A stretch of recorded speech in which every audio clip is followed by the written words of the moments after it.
여러분 반갑습니다. 여러분들과 함께 삶의 여러 가지 이야기를 나누고 있는 김용석 목사입니다.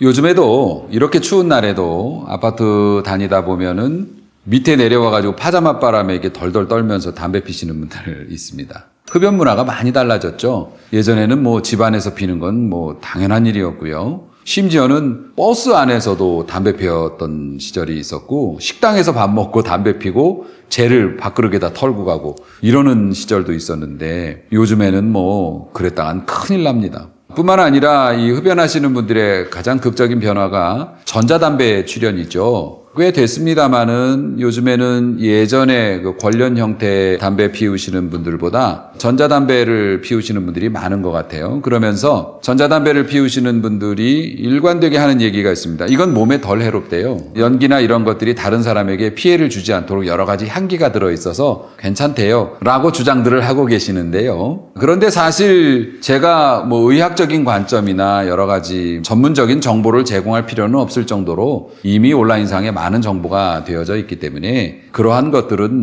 굳이 이야기를 하지 않더라도 사실 비슷한 점이 많이 있습니다. 하나는 어찌됐든 몸에 이롭지 않은 해로운 것이라고 하는 것은 변함이 없을 거고, 또 하나는 중독성, 매이는 습관성이라고 하는 것도 역시 마찬가지입니다.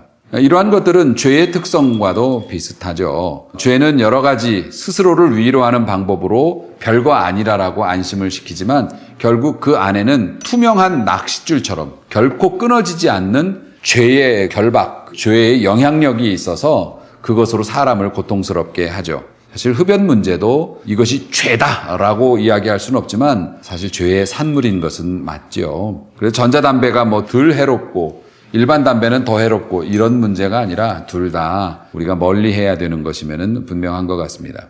그런데 왜 갑자기 목사님이 또 전자담배 얘기를 하시나? 사실은 저희 집에도 전자담배를 피우시는 분이 한 분 계시죠. 저희 장인어른이 그러십니다. 저희와 함께 살아온 지가 이제 수년이 되어 갑니다마는 장인어른을 모시고 있으면서 제일 고민스러운 것이 사실 흡연 문제였어요. 어려서부터 흡연을 해오셨고 아직 이게 정리가 안 되셨고 또 연세가 높으셔서 끊을 수가 없다라고 이제 본인이 자꾸 말씀을 하셔서, 그런데 예전에 지금 집 말고 예전에 살던 사택은 또 교회 내부에 있었거든요. 그래서 이 흡연 문제가 좀 많이 좀 힘든 문제였죠. 그래서 이제 해결책으로 찾은 것이 전자담배를 이제 해결책으로 찾게 됐는데 그것이 지금까지도 이렇게 유지가 되어지고 있습니다.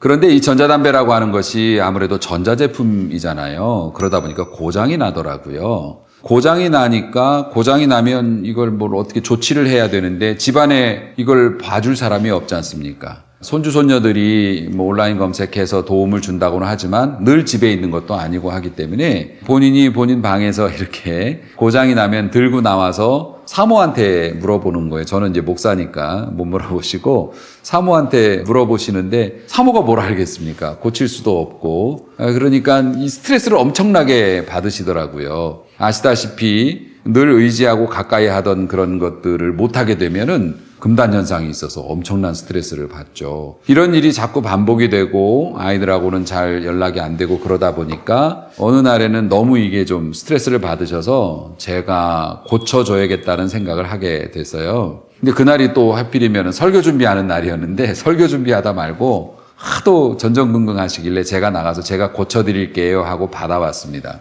근데 전들 뭘 알겠습니까? 그런 것들하고 거리를 두고 사는 사람이라 전에 잘 작동 원리도 모르겠고, 그래서 한참을 고민하고 이렇게 수소문을 해가지고 어쨌든 고치게 됐어요. 고치게 됐는데 테스트를 해봐야 될 거 아닙니까? 그러니까 급하니까 이걸 한번 빨아볼까?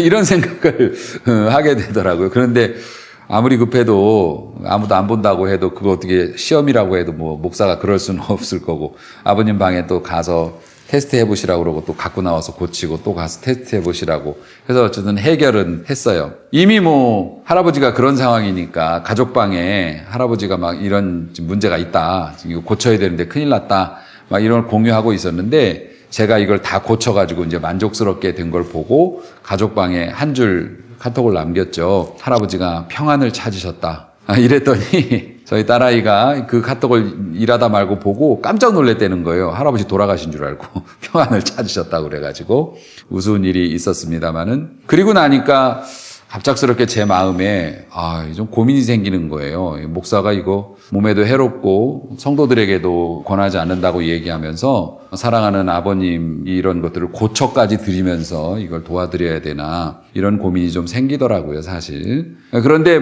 제가 가지고 있는 생각 중에 하나가, 내가 목사지 저희 아버님은 목회자가 아니고, 또 이것을 아무리 건강을 위해서라고 하지만 강권할 수는 없는 거지 않습니까? 강제로 할 수는 없는 것이죠. 우리가 믿음이 좋은 것이어서 하나님을 믿는 이 믿음에 대해서 내 자녀나 이웃들에게 이것을 나누어주고 싶어 하지만은, 사실 믿음을 강요하는 것만큼 위험한 일이 없죠. 그것을 강요하게 되면 오히려 믿음에서 벗어날 뿐만 아니라 그가 믿음을 받아들일 수 있는 상황이 되는데도 그 기회도 뺏어가 버리는 경우가 되기 때문에, 아무리 선한 의도를 가졌어도 강제적으로 하는 것은 옳지 않다고 생각을 하기 때문에, 아버님을 위해서, 건강을 위해서 이걸 강제로 뭘 못하게 하고, 사실 그럴 수는 없다고 생각을 해서, 목회자의 가정임에도 불구하고 그 담배 연기가 뿜어져 나오는 방이 존재하게 되었습니다.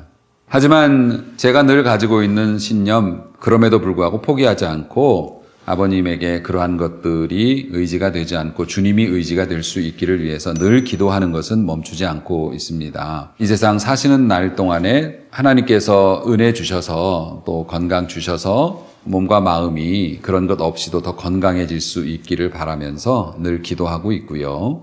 더 건강한 가족으로 오래오래 우리 곁에서 함께 해주시기를 바라며 또 그렇게 지내고 있습니다. 어쨌든 저는 대한민국 최초로 전자담배를 수리할 수 있는 목사가 되었습니다.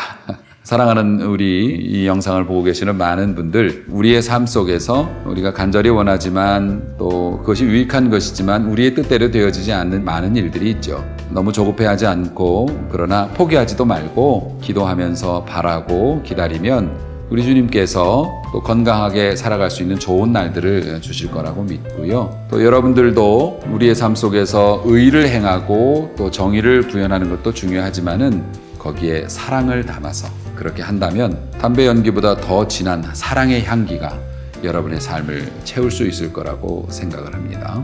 한 주간도 이 사랑의 향기를 마음껏 바라시는 사랑이 많은 성도로 살아갈 수 있게 되기를 바라겠습니다.